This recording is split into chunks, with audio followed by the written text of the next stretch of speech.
Hey, everybody. It's Dominic D'Angelo of adfreeshows.com, SEScoops.com, and brassringmedia.com. Check it out. But I am here with Mr. Robert Karplus, WE Creative _ish, and it's a Triple Threat Friday. So we got Mr. Justin Barrasso on hand as well to talk a lot what was a busy wrestling weekend this past week and what should be an interesting wrestling weekend this week. Good to see you guys. Robert, how are you? I'm doing great. Couldn't be happier to be here to apparently talk TNA. I missed one day of Rumor and Innuendo. I come back and suddenly we are a TNA program. That's correct. Justin, I know it's called Rumor and Innuendo, but I think it's truth and misconception today when it comes to AJ Styles and TNA. So, Dom, I'm on board. Robert, you look every week I see you look better. That tan it's Florida living, right? It's the advantage of Florida living. It's beautiful. It's 90 degrees outside right now. When I'm done with this, I may go lay out in the pool. Jealous. Very jealous. Can I ask real quick? You lived in Connecticut during your WWE era? I did, yes. Not a whole lot of suntan there. Not a whole lot of sun tanning there, but there was Swanky Frank's, which was a delicious hot dog place that I enjoyed, that Jim Ross enjoyed. And given the condition of JR, I don't want to say it was eating a lot of nitrate-related hot dogs, but... Interesting. Justin, you're looking great, even from the weird dungeon, Eternal Sunshine of the Spotless Mind, erasing part of your brain room that you are in right now. Big references. Yes, I also love the legal pad. I feel like something's about to happen. We're about to negotiate a deal. I love the comments in the group. Cammy Star says, "Bored at work. I'll troll Dom and the R&I crew." Thanks, Cam. What else is new? Devin Dowling with an Ayo. Wrestling Old Head says, "Happy Friday, everyone." And the Bob is back. Oh, what? The Bob is back? What's that mean? I couldn't tell you. If you think I'm giving much credence into what he's got to say, you are wrong. I'm ignoring it, much like I'm ignoring your weird Jaws tank top that's going on here. You look like you're ready to go to the beach, my man. I know there is no beach here, though. But there is no beach break. That's an AEW thing, right? That's correct. There's no bash at the beach here either. Let's make that clear. There's lots of bashing. Going to be bashing our friends at TNA with the headline that AJ Styles returns to TNA. Yes. Dom, what kind of weird, sensationalist, clickbait, grabby nonsense are you throwing at us right now? I had no such thing to do with such thing, but they did announce. Literally wrote this. that at the end of TNA Impact, they promoted AJ Styles. He'll be there at Slammiversary this weekend on what's hand to be like a very interesting card. But with AJ Styles back in the mix, it should be even more interesting. Justin, what do you think about AJ Styles making his long-awaited return to TNA? I think the biggest misconception with AJ is that he's a New Japan guy. And obviously that New Japan run was phenomenal. No pun intended. And it took him to the next level of stardom. And he became IWGP champion. And he had the Okada run. And everything was so spectacular. Bullet Club. But AJ's a TNA guy. AJ was in New Japan for, 2 years? Yeah, I mean, he is a TNA guy through and through. It didn't end well when was Dixie Carter tried to have his contract cut, which turned out to be a mistake because AJ is a franchise guy. Maybe he needed to leave in order to grow, but it's so great that he can come back. I'm curious how Trick Williams called him out earlier in the week and said they'd love to have the TNA title match against AJ. I'd imagine that's the direction we're going. I'd like to see Mike Santana win the belt, but I just don't know if it makes sense if you're already publicly starting this Trick AJ feud. I don't know. I'm curious how the women's match goes because it's title for title, but I'm really excited to see AJ back in TNA. I've missed AJ in a world title program, so anything we can do with that, and we haven't seen that since he wrestled Cody a year ago, a little more than a year ago. So it'll be nice to have AJ back in the world title picture, a world title picture. Yeah, very interesting. Robert, it's you think about AJ's career and everything like that. Obviously, he's got the huge ties to TNA. So how do you think of this crossover further getting in the mix here with TNA, WWE, and a big name like AJ Styles? Well, not to put the Booker hat on per se, but you've got a situation with AJ and Trick Williams. I don't see a scenario in which Trick Williams retains the TNA world title simply because, number one, everybody seems very, very hot right now on Mike Santana. Mm-hmm. Putting it back to Joe Hendry, it's like we just saw him have it and he lost it just to get it again. It does feel a little samey. Santana seems to be the hot hand to go with. My guess, my prediction, my thought, AJ Styles, some way, shape, or form, leads to Trick Williams losing. Then when AJ challenges Dom for the Intercontinental title, boom, you got Trick Williams showing up on Monday Night Raw, which I think is more impactful. Trick, and then you get to a Trick Williams AJ Styles match on NXT for the CW. Interesting. There's so much logic in your booking, Robert. It doesn't belong in pro wrestling. You know, everything makes sense. A leads to B, B leads to C, C leads to D. My only complaint about this whole thing is I wish we did this at WrestleMania. I wish we did AJ versus Joe Hendry. And I wrote about this at Mania. AJ could have won the belt. And then I don't think we knew then it was going to be Mike Santana. But then you could have built to whoever the hot guy was and had AJ drop the belt to him. I wish that this had happened sooner. Right. I'm trying to think what was AJ was out at Mania. He was injured. No, he was in the IC title match, wasn't he? Was he in the four-way? No, he was literally there. I don't remember seeing AJ, but again, I think Robert's right. I think he was hurt. Wasn't he still dealing with the Lisa Frank injury or whatever it says? He got injured by a sticker. Yes. That's rough. He may have landed on a unicorn. Look, I think that AJ getting a chance to go back and doff his cap at TNA works. Him going there to further what's going to basically be a WWE storyline makes a hell of a lot of sense. Yes, it sure does. There's also one of my least favorite AJ. Sorry to jump in. Least favorite AJ Styles matches. AJ Styles, Logan Paul at WrestleMania 41. That's right. I totally blocked that. That was being in the stadium. I've never felt the energy sucked out of that many people at once without an NDA.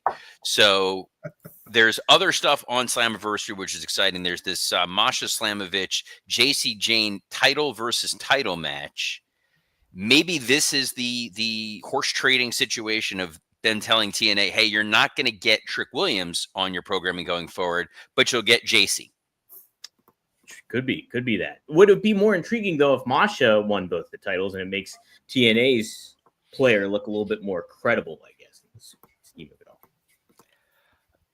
It is possible, but you could also get to a rematch for it on NXT TV. I feel like JC looked really strong coming out of Evolution, and then having her lose right after that, I don't know how well that'll sit with the WWE folks. So in their mind, hey, we're sacrificing Trick Williams and letting him lose the TNA title. I don't know. We necessarily want to drop our NXT women's title as well.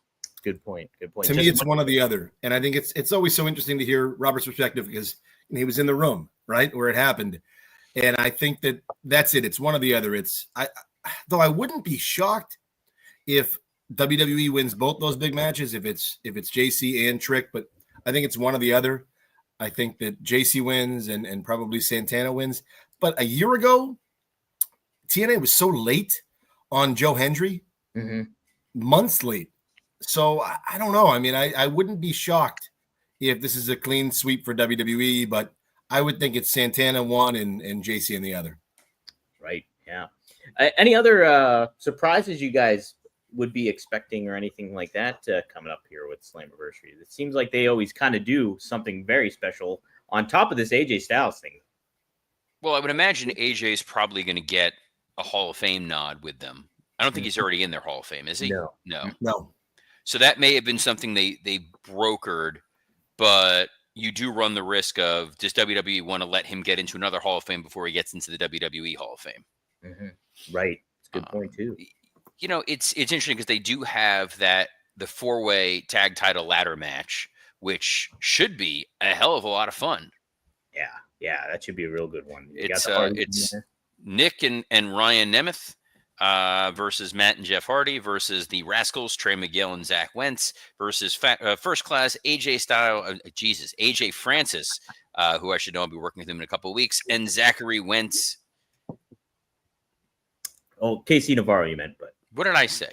You said Zachary Wentz. Oh, I'm looking. I'm all discombobulated here. I got slacks popping up on my screen left and right.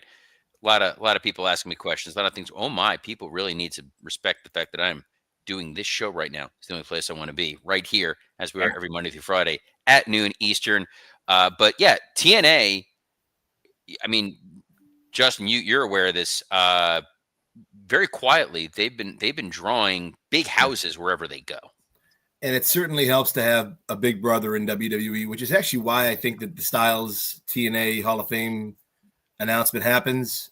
I can't see this ending any other way than WWE acquiring TNA in some way, shape, or form. I know they're partners now, but you don't partner with WWE, you become part of their portfolio. So I don't know. I am excited for the show.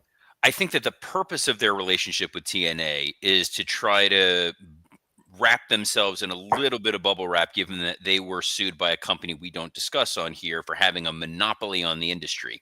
So by being able to show we work with TNA, but we don't acquire them in the way we worked with AAA and then just bought them outright, doesn't help the monopoly argument. That being said, you're a business insider. You're a guy with the info. WWE is coming up on an upcoming negotiation with NBC Universal for their rights. And we just saw today that there was a report that Peacock is about to raise their monthlies to now be the most expensive streaming service available. Wow, I didn't know that. Wow. So that I find kind of intriguing. Now, part of that is because they're getting the NBA rights. So they're trying to balance that off a little bit. But I wouldn't be surprised if WWE doesn't make a play either directly to acquire TNA or to partner with TNA to get that library and let it be seen. You know, we've been critical of our good close personal friend Tony Khan that he has the Ring of Honor library. They only use it for the Honor Club. It's not widely seen or disseminated when there's so much money to be made there. There is a lot of money to be made with the TNA library. There's a lot of jewels that exist in some really bad pay-per-views that you pluck one or two of those signature matches, and then you realize they have Abyss under contract. You obviously have AJ under contract. You have Robert Roode under contract. These are guys who can sit there and break down and talk about what their careers were and what those matches were and what they meant to them. Hell, Punk had an early TNA run. You'd have an opportunity for him to talk about it. I just think there's a lot of opportunities for WWE to exploit the TNA library while still allowing TNA to be a separate entity with those quotations. I'll add 2 points there. You know, the Ring of Honor, it's wonderful to have that tape library, and it's interesting how Tony used it, Tony Khan, especially with Punk, pulling clips. It's not always the cleanest version of these matches. Right, like the production value in TNA was better than it was in Ring of Honor, and Infinitely I think that's better. But yeah. I've having physically directly cleaned up old footage from both OVW and Smoky Mountain and the ECW tape library. I understand the challenges you run into, but there is a charm to some of that early footage, like seeing Chris Hero versus Bryan Danielson in what's basically a high school gym filmed on a glorified VHS tape. It gives you a certain vibe. In the same way, there's a lot of old ECW footage where if it were too freshly polished and clean and looked too nice, it wouldn't feel as good. I agree. And with TNA too, I just think it gets slept on all the time. The Ric Flair Jay Lethal bit is, and I believe AJ's in the ring for that. It's an all-time moment. By the way, Devin Dowling, keeping his streak alive of the worst takes in the history of wrestling, just wrote, "Yeah, we need some sports entertainment extreme on Peacock." No, just no. And there's so much bad in TNA that, like, I get Botchamania. It's just single-handedly fed by most of what TNA is. Honestly, the thing I would love to go back and watch and see if it's as terrible as I remember when they first went head-to-head with WWE. There was that Monday, they tried to reignite the Monday Night Roar, and they had a cage that was like bright red that you couldn't see through. That was one of the dumbest things ever. I believe your co-host Rob Van Dam was on that episode, Dom. I believe so too. Wasn't there a backstage Val Venus poker segment too? Or strip poker, maybe? There may have been. I know there was when they had a lot of surprise appearances from guys who were super old way back then, like Ric Flair. I was a big Dr. Stevie fan, if you guys remember that angle. Dr. Stevie. While we're on TNA, I think another underreported part of the story is, especially where I had David Feldman on the record, the owner of BKFC, who said that Vince McMahon made a play to buy BKFC.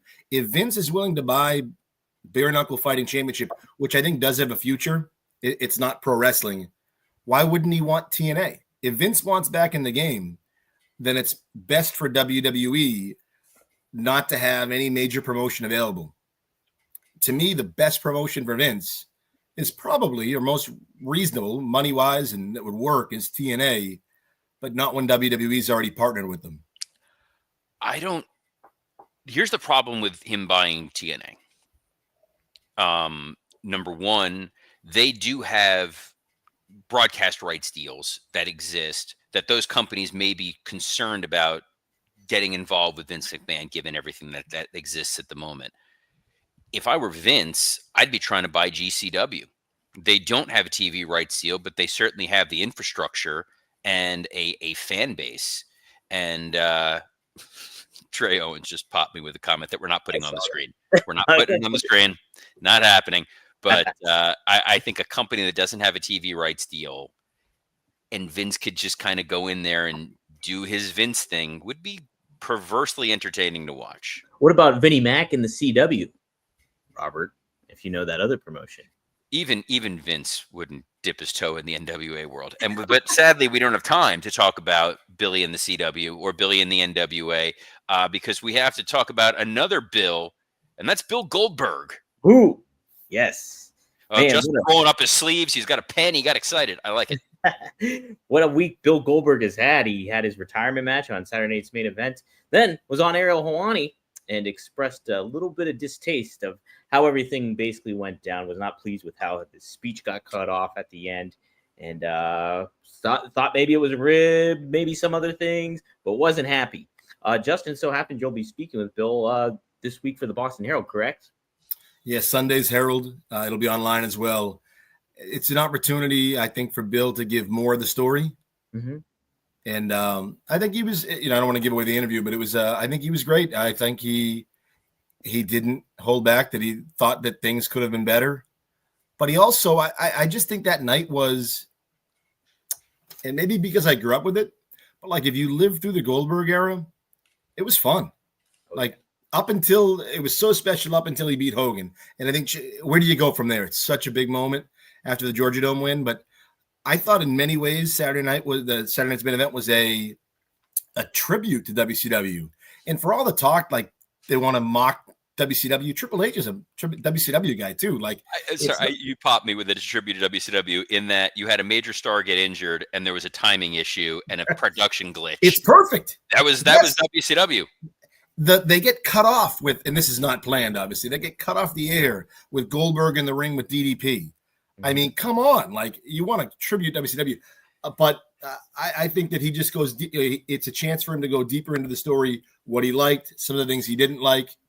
So we also hear from Gage Goldberg in the story and what the moment meant to father and son, which I thought was nice. But there were so many things from Saturday Night's Main Event, that Goldberg-Gunther match that I liked. Plus, he really puts over Gunther, which I thought was important. I think Gunther is on the list of top wrestlers in the world. 100%. So you got to give that, and especially he made you look great, right? Or help make you look great. You got to put that guy over. No doubt. Gunther's a guy that they trusted to put Goldberg over.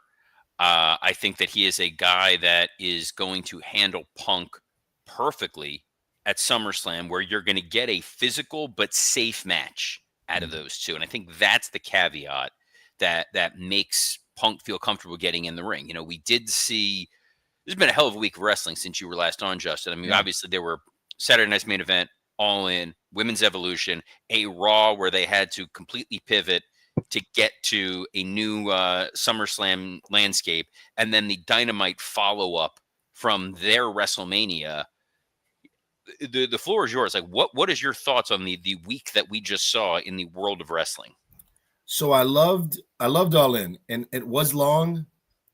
You know, in some ways it reminded me of, and Tom, help me out with this as the historian here. I believe it was Spring Stampede. Was that the the Flair Steamboat show in 94? And then a couple of months later, you have Hogan Flair. at Bash at the Beach. Mm-hmm.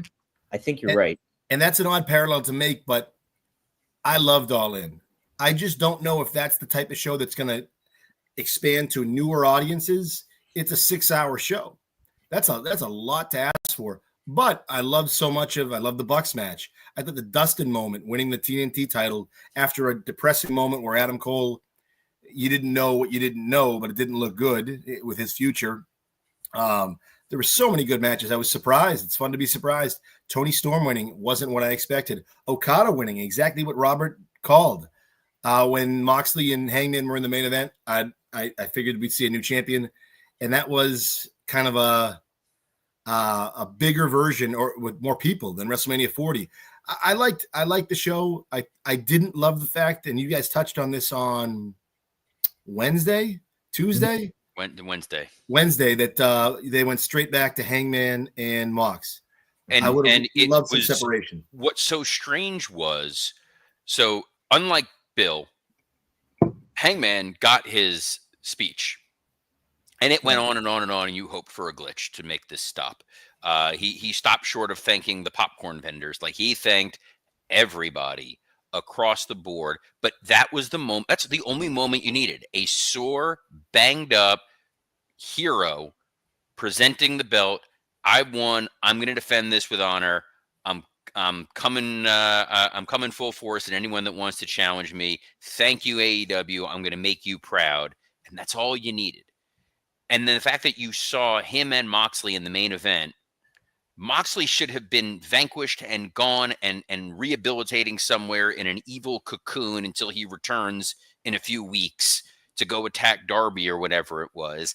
I didn't need to see it right away. And it took away what was a great closing moment of All In. And what's even stranger is the road that you have now. You're getting to Forbidden Door, which is a New Japan show. So it's an out of continuity AEW show.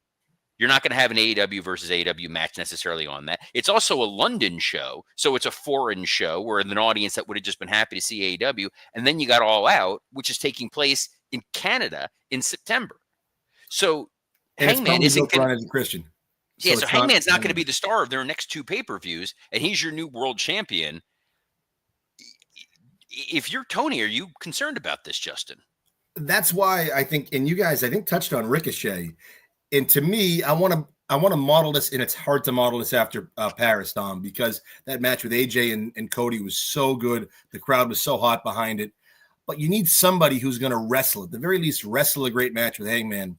I can't think of many better people for that than Ricochet. Like, to me, there's other guys too, but that's a believable feud where Hangman can still have his moment in the ring. You can have him get attacked backstage, something, and you're off to the races. Plus, it sort of writes him off the show for the rest of the night, which is sort of what they did with Austin after he beat Michaels at WrestleMania. I believe he gets arrested the next night, right? Yeah. So that opens the stage for DX to take over.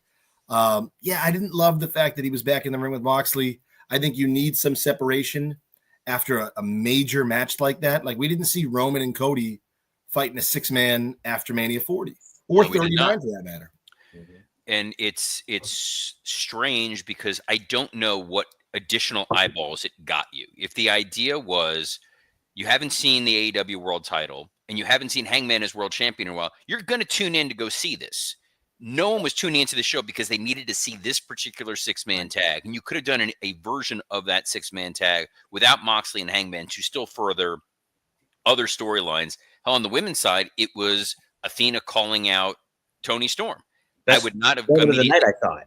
Yes. That's by the way, it's why I had suggested Lashley losing the tag titles in the triple threat, because he could have been a guy to stare down Hangman. And they kind of teased it a little bit with MJF, but Lashley saying he wants to go after Hangman in the title, and you got Max standing there with that contract. Boy, that's a fun dynamic. Like, they get so close, and then there's no follow through. It's all this build up and no release. And guys, oh man, yeah, you know where we're going with this. Look, MJF is a dick. And when he enters those rooms, he enters all those rooms dick first. Blue Chew isn't just a tablet. It's a cheat code for your crotch. Stronger, harder, and longer lasting, like someone gave your downstairs a pep talk and a gym membership. Blue Chew is the original brand offering chewable tablets for better sex. Guys, this isn't just about performance, it's about legacy, or third legacy, because it's your genitals. I get it. Give her group chat something to talk about. You know, when you lay it down, they're talking about how it gets up. Nothing makes you more of a legend than a little Blue Chew. Discover your options at bluechew.com. We've got a special deal for our listeners. As always, get your first month of Blue Chew free. Just use promo code RUMOR at checkout and pay $5 for shipping. That's it. Join Blue Chew's mission to upgrade humanity one thrust at a time. Head to bluechew.com for more details and important safety information. And we thank Blue Chew for sponsoring this episode of Rumor and Innuendo. What a pro Justin is. Look at him ducking under the Ducking the Blue Chew flying at his head. That was the Coldplay. Yeah, my ode to that moment, viral moment. You do have to love that the whole reason All In didn't happen in London was because of that Coldplay concert. Wow. And it wound up being a more noteworthy. Oh no, we lost Robert. You there, Robert? Oh, he's gone. If that was it, he went on a great note. I think and Robert touched on this too. For me, Dynamite, I wanted to see what was coming next. We're going to get there, but I wanted to get there on Wednesday. Yeah, you know what? I just was not. It just reiterated, okay, we're riding with the Death Riders still. And I was it kind of took away all the allure of like, hey, what's next for AEW? What's going to happen here? What's next for Hangman? Yeah, I agree. That clean slate. And I like the Death Riders, but I love the way we saw it finish on the was that Saturday? It feels so long ago. Yeah, but I love the way it finished on Saturday. Like, you couldn't beat Moxley. And finally you did. And I know you could argue that we saw Cody and Roman after 39 on Raw. Mm-hmm. Like, Cody wanted the rematch, but then Brock comes out and we go from there. But that was a different story. Right. Plus the heel won the match and the babyface won another shot. Yes, I wasn't in love with that part of Dynamite on Wednesday. No, me either. And hey, Robert, I got to give you credit too. Not only did you predict the Okada situation, but you predicted Kenny Omega going away for a while, at least. And he is. That's what's happened. I did, but I'm sure he'll be healed in time for Forbidden Door, where I don't know if he's going to be the guy going after Gabe Kidd. It kind of feels like Ospreay will be back in time to go after Gabe Kidd. Right. And I think Kenny gets, my opinion is Kenny gets a title shot. Which title shot? Zack Sabre Jr. Zack Sabre Jr. Yeah, that's yeah. So I feel like you could set that up. And then I've thrown it out there a couple times. I wouldn't mind seeing Okada versus Tanahashi since Tanahashi's last AEW appearance. Good point. Yeah, it's a very true point. Yeah, I don't what do you like do with Hangman. Nothing. I don't. That's the problem.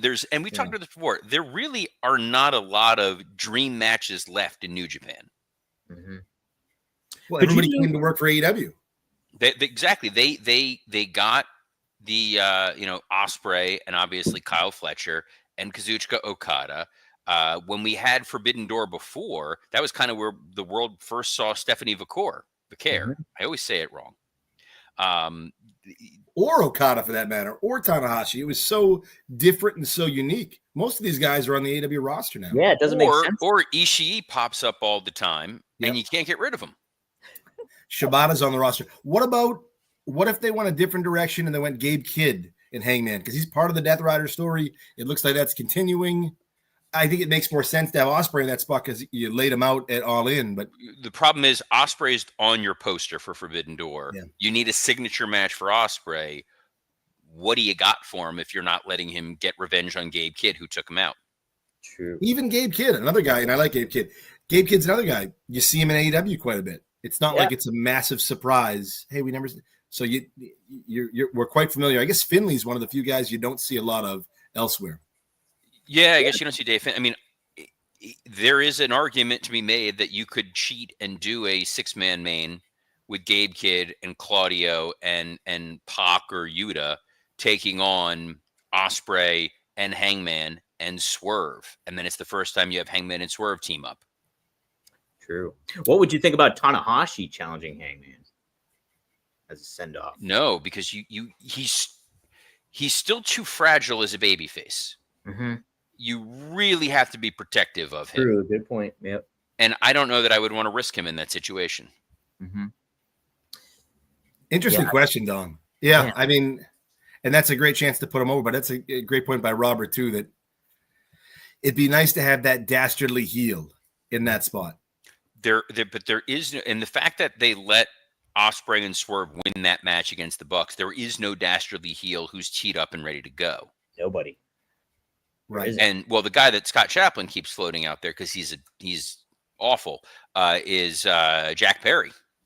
Oh, but yikes!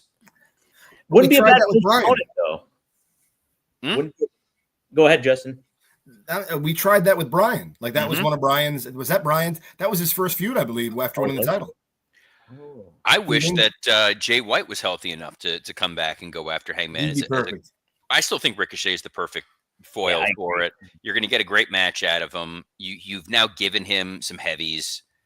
I think there's some directions to go. There's only one direction for us to go, and that's to head into to the weekend. But before we wrap up, Mr. Barrasso, what would you like to plug for our global audience here? Wednesday's Weekend Wrestling was Outtakes with Cody Rhodes. So last Sunday, I had the Herald piece with Cody. There was so much, I thought, really compelling content left over. So that was the Outtakes with Cody piece in the Wednesday column. That's at undisputed.substack.com. This Sunday on my social, at Justin Barrasso on Twitter, will be the Goldberg story. There'll be a MMA notebook today that'll post any minute. There'll be Sunday notes. So there's lots of good stuff coming up. And I have a big one to announce. I think every week's big, but a big one to announce. I'll announce it next week, but I'll announce it with you guys. But the High Above Ringside podcast with Francis Connolly. So check out undisputed.substack.com. And hey, it felt like a Wednesday, but this was a lot of fun doing it with you guys on a Friday. It felt like a Wednesday. It's a Friday, but Dominic and I will be back with you on Monday, as we are every Monday through Friday at noon Eastern on a plethora of platforms, including the WW Creative_ISH X account, the at Dominic D'Angelo X account, the at SE Scoops X account, and on YouTube on ad-free shows and Rumor and Innuendo. So on behalf of the best wrestling journalist around, Justin Barrasso, and on behalf of the best sleeveless wrestling journalist around, Dominic D'Angelo, I'm Robert Karpolis. Best of luck in your future endeavors. A couple of dirt sheet guys. That's it.